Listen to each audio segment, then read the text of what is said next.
It's 102.7 KIIS-FM. Sisanie hanging out with the man, Steve Aoki. Am I saying your last name right? Yeah. Steve Aoki. Yeah, that's the American way. What is the... The Japanese, it's Aoki, but...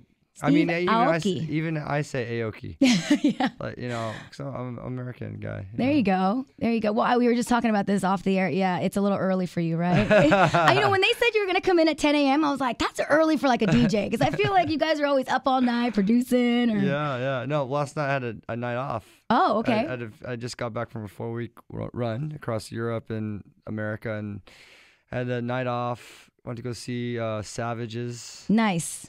And then had an early night. What's early? What's an early night for Steve Aoki? 1 a.m. Yeah. Okay, it's pretty early actually. Yeah, and got my full hours of sleep, which is very rare. So I was very happy about that. Now you're local, right? You live here in LA? Yeah, I live up actually on. We don't have to give us your address. Oh yeah. I live in Hollywood. You live in Hollywood. We'll leave it at that. And I was reading up on you and stuff like that. You went to UC Santa Barbara. Yes. So how was that? Yeah, I mean, it's crazy party school. I know. I didn't get in. I tried. I applied way back in the day. But I have partied there. Yeah. So I get Isla Vista. Is that what that main street is? I lived in Isla Vista for 7 years. Oh man. Yeah, I mean. So you were like the Van Wilder of UC Santa Barbara. So is that, would you say like that's kind of where your music passion kind of kicked off for you? It really kicked off in high school, but I started putting on shows in my living room with bands, and we had like over 350 bands play in my apartment. Whoa! And what kind of house did you have? Just a tiny little spot, but we've had like At the Drive-In, Jimmy Eat World, The Rapture. That is insane. Like all kinds of rock, hardcore, emo, indie. Right. Alternative, just touring international acts. And then, I was in a band back then and started my label. Yes. Amongst all that. And then when I moved to LA, that's when I started DJing. So how many years ago was that when you started DJing then? In 2002, 2003. Oh, wow. Okay. Yeah. So I was a late bloomer. I wasn't like starting in high school and like looking up to the DJs. I started when I was, like older. But still, back in like 2002, house music, EDM was still very underground scene here in the U.S., I feel, right? Because it still didn't blow up till probably like 08, 09. Right, and back then, EDM, the term didn't really exist. Exactly. People just said dance music or house music or raves. Raves. Like you go to raves and even like for my world, I was more in the hipster world. So I was playing with bands. I was like having Carlos from Interpol play with me. Yeah. Or the Yeah come play with me, or the Killers, or Block Party. But that's so cool though, because now you can incorporate the Travis Barkers and stuff like that, like into your music. Right. That is both genres and almost, in essence. So, talk to me about Sunset Strip Music Festival. How excited are you for that? Yeah, I mean, this is a rock festival. So for me, I love playing rock festivals. Yeah, like they're like it's just diverse. You get a really diverse crowd. I love dance festivals. I mean, my heart and soul is in dance festivals. But yeah, the energy at dance festivals, I feel, is just like something that you can't explain to anybody unless if you're actually there. You have to be there to experience something like that.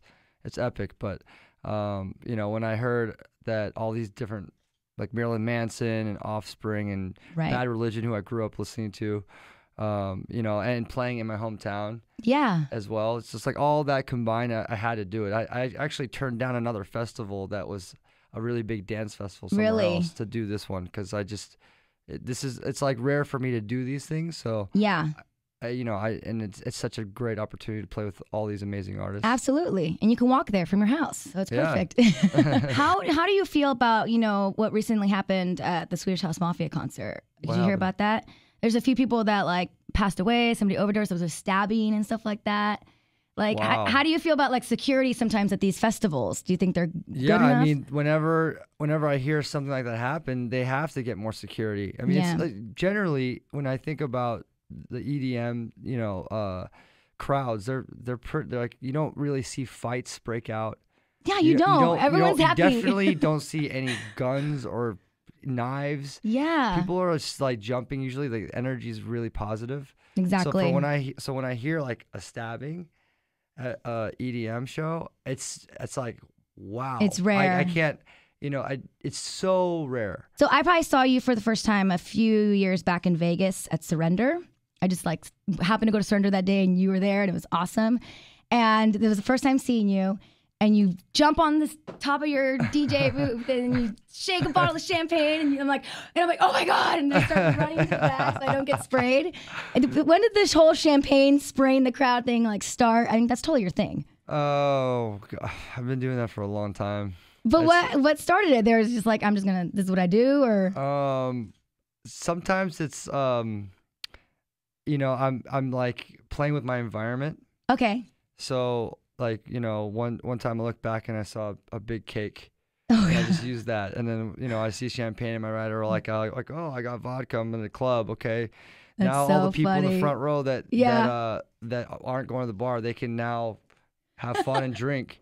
Or, like when I like pretty much bring my rider out to the crowd. That's awesome. And, But nobody gets upset. See, if you get sprayed by champagne by Steve Aoki, it's okay. All the people in the front, they're like, they won't leave. I know. They won't go to the bar. They won't go to the bathroom. They won't do it. They're just like, I will not leave. I'm stuck here, and no one's gonna take. Like, it's amazing seeing. Like, I saw this one girl, and like these guys are trying to like push her away. She's just knocking them back with her elbows, and every time I saw her, just I kept feeding her water and orange juice, giving her a cake. She's like your pet. I was just like, yo, if you have that kind of, I don't know, if you have that energy and you're just staying there for my set, I'm gonna I think, take care of if you just have the love for EDM or the artist that you're checking out, you don't move from your spot because you like claim your territory when you go to these shows. You're like, this is my space. Exactly. And like, nobody get in front of me. So your new single coming out, or the single that you're promoting right now, Emergency, with Lil Jon and Chitty Bang.